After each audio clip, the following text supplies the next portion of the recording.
অনুরাগের ছোঁয়ার আজকের পর্বে আমরা দেখতে পাই দীপা জয়কে বলে, যে আছে এই ঘরে আছে ভাই, আমাদের কিছু একটা করতেই হবে। পুরো বাড়িতে আমরা এখন আগুন লাগিয়ে দেব। হ্যাঁ বন্ধুরা, তারপর দীপা জোরে চিৎকার করে বলে ওঠে, আগুন লাগিয়ে দিব, বাড়িতে আগুন লাগিয়ে দেব। আগুন লাগানোর পর কে কোথায় আছে সবাই বেরিয়ে আসবে। অন্যদিকে কুমার বাড়িতে এক আলমারির ভিতরে লুকিয়ে থাকে। তখন দীপা জয়কে বলে, ভাই আগুন লাগাও। তখন জয় দীপাকে বলে, বৌদিদি আগুন লাগাবো কি করে, আর আগুন লাগানোর উপকরণগুলো তো আমাদের কাছে নেই। তখন দীপা বলে, ভাই ব্যবস্থা আছে। তখন দীপা কিছু জিনিস একত্রিত করে এবং গোটা বাড়ি ধোয়া ধোয়া করার মতন অবস্থা করে ফেলে। তখন কুমার আলমারির ভিতরে থাকা অবস্থায় মনে করে যে দীপা বোধহয় সত্যি আগুন লাগিয়ে ফেলেছে। ঠিক এই সময় দীপা আর জয় সোফার পিছনে লুকিয়ে থাকে। অন্যদিকে কুমার ধোঁয়াতে আর টিকতে না পেরে ঘর থেকে বেরিয়ে আসে, আর আড়াল থেকে জয় সবটাই ভিডিও করতে থাকে এবং দীপা বোঝার চেষ্টা করে লোকটি আসলে কে। গুরুদেব যে লুকিয়ে ছিল বেরিয়ে আসছে এটা দীপা দেখতে পায়, কিন্তু মুখটা ধোয়ার কারণে স্পষ্টভাবে বুঝতে পারে না বা দেখতে পায় না। তখনই দীপা জয়কে বলে, ভাই একটু চুপ করো, লোকটা সামনে আসবে, একটু পরেই আমরা দেখতে পাবো তাকে। ধোয়ার ভিতর থেকে কুমার যখন সামনে আসে তখন দীপা কুমারের মুখটি খুব ভালোভাবে স্পষ্টভাবে দেখতে পায় এবং দীপা জয়কে বলে ওঠে, ভাই কুমার, কুমার বেঁচে আছে, কুমার জীবিত আছে। তখন জয় দীপাকে বলে, বৌদিদি তুমি এই ধোঁয়ার মধ্যে সবকিছু ঠিকঠাক মতন দেখছো কিভাবে, তুমি ভুল করছো না তো, তুমি কিভাবে বুঝতে পারলে ওটা কুমার? তখন দীপা জয়কে বলে, ভাই আমি ঠিকই দেখছি ও কুমার, এবং কুমার বেঁচেই আছে।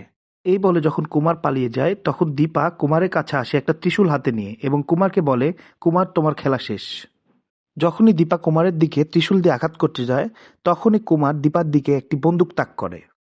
ঠিক সেই সময় বন্দুক থেকে একটা গুলি বের হয় এবং গুলিটা গিয়ে ঝাড়বাতিতে লাগে।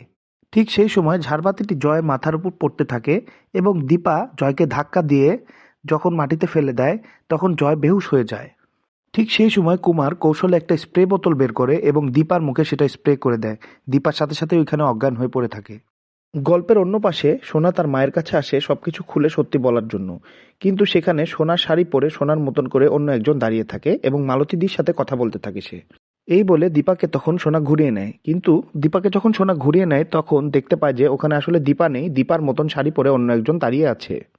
তখন ওই মহিলাটিকে দেখে অনুষ্ঠানে উপস্থিত সকলেই অবাক হয়ে যায়।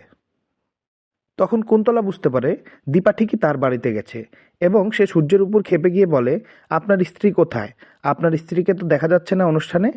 এই বলে তড়িঘড়ি করে কুন্তলা ওই বিয়ে ফেলে বেরিয়ে আসে। ঠিক সেই সময় কুমার কুন্তলাকে ফোন করে বলে দীপাকে তারা জিম্মি করে ফেলেছে এবং কুমারের প্ল্যান সঠিক যাচ্ছে। কুন্তলা তখন নাটক করে নিজের বাড়ির দিকে ফিরে যায়। ঠিক সেই সময় সূর্য রূপা সকলে রুডির বাড়ির দিকে যাওয়া শুরু করে। সূর্য এসে দীপার জ্ঞান ফেরায়।